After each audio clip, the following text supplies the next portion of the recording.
Hi అండి, అందరికీ నమస్కారం. Welcome back to my channel. ఇప్పుడే అందిన వార్త అండి. రేషన్ దారులకు శుభవార్త.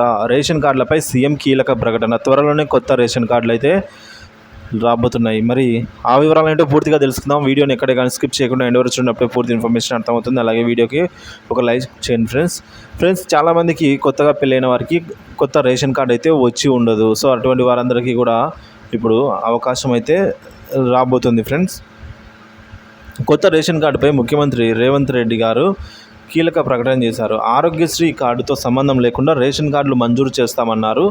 అలాగే సన్నబియ్యం, వరి సాగు చేసే రైతులను ప్రోత్సహిస్తామన్నారు. రైతులు పండించిన సన్నబియ్యం మిల్లింగ్ చేసి రేషన్ కార్డుదారులకు పంపిణీ చేస్తామని వెల్లడించారండి. రీసైక్లింగ్ ఆగిపోయే అవకాశం ఉందని సీఎం రేవంత్ రెడ్డి అన్నారు.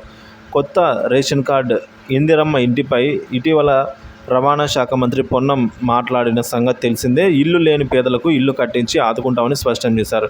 త్వరలోనే కొత్త రేషన్లను అమలు చేస్తామని ప్రకటించారు. ఎన్నికల ప్రచారంలో ఇచ్చిన హామీలను అమలు చేసేందుకు కాంగ్రెస్ ప్రభుత్వం కృషి చేస్తుందన్నారు. రైతుల రుణాలను మాఫీ చేయాలని కేబినెట్ నిర్ణయించినట్టు వెల్లడించారు. అలాగే విద్య, వ్యవసాయం, వైద్యం సమస్యల పరిష్కారానికి కృషి చేస్తామన్నారు.